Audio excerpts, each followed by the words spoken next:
Hello, I am Ryan Lewis and I will be using this Kucha to help summarize my paper that I titled The Benefits, Challenges, and Theories of ICT in Education.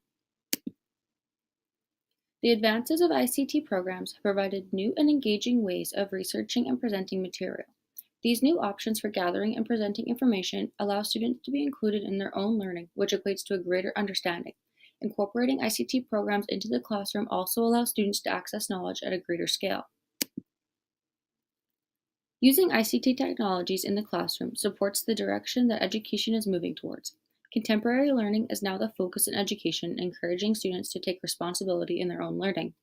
Using ICT programs assists students in collaborative learning as well as helping to develop critical thinking and problem-solving skills. ICT programs help to support the shift to student-centered learning in the classroom. Education serves to promote creative learning. ICT developments provide more creative solutions to different types of learning.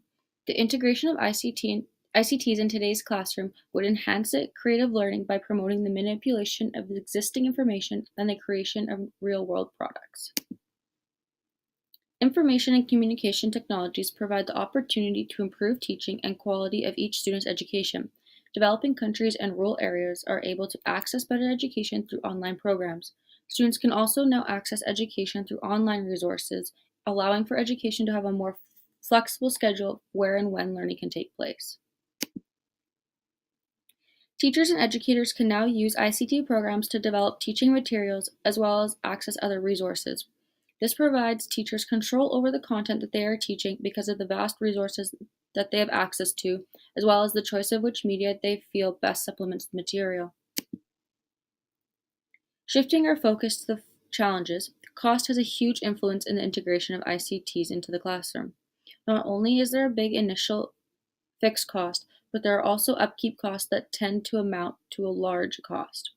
When examining the cost that comes with ICT integration, administration needs to look at the cost-benefit of implementing these technological programs. Although the argument can be made that ICT programs can help equalize the opportunity to access education, on the other hand, integrating ICTs may also widen the divisions that are drawn along economic, social, cultural, geographic, and gender lines. The integration of ICTs can be interrupted because of the limited resources certain groups have, increasing the division between groups. Unfortunately, teachers tend to lack the knowledge of using ICT programs and therefore tend to stay away from using these in their classroom. Also, there is a lack of clear goals outlined to teachers of how they are to enforce ICT use in their classrooms. The barriers that come from a teacher's perspective could be helped through allowing teacher training for ICT programs. The barriers that arise when viewing the integration of ICTs into education through an administrator's perspective tends to fall under the infrastructure challenges as well as test scores. The focus of test scores from administrators does not support the use of ICTs. Infrastructure setups can also provide challenges when wanting to install ICT programs. The cost of changing and developing infrastructure becomes a barrier from an administrator's point of view. To further explore ICT in education, I will be looking at 4 different theories that can be applied to the integration of ICT in education. These are the traditional education theories, personalized learning theory, social constructivism, and multiple intelligence theory. The potential ICT has for learning presents a challenge for traditional theories of education pedagogy. With the new developments making their way into the educational system, the traditional relationship between teaching and learning in a school system has been altered. The table on the slide shows how ICT plays a role within the traditional educational theories. Although the table does include how ICTs fit within these perspectives, the uses are very limited and do not show the full potentials that ICTs can bring to education.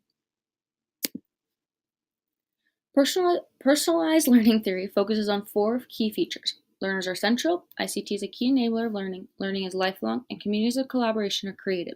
T. Kane, F. Kane, and Blick-Blow explain that personalized learning theory requires the connective power of ICT to develop ways of thinking and learning which empowers the learner.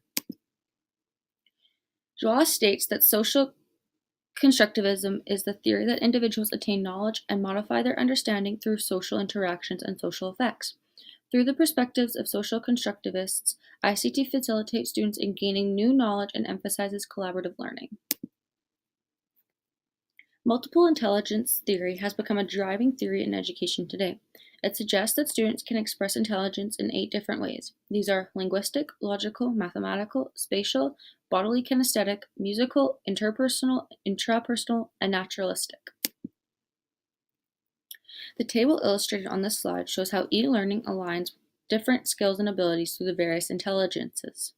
Overall, multiple intelligence theory supports the use of ICTs in the classroom. ICTs provide various different options that align with all of the intelligences, better hitting individual students' needs. With our world becoming more technology-driven, the skills needed to become a productive member of society have changed. Creativity, communication, collaboration, and critical thinking are skills that jobs are looking for these days. ICT programs help to develop these essential skills in students. Due to the various options and possibilities that ICT can bring to education, education can better meet the individual needs of every student. After the research I have done looking at the benefits and challenges of ICT in education, I believe ICT programs should be integrated into the classroom. These are the references that I used to develop my perspective on ICT in education. I felt that it was important to give credit to the authors that helped shape my thinking and perspective. So therefore, I included this slide. Thank you for listening to my presentation, and hopefully you enjoyed it.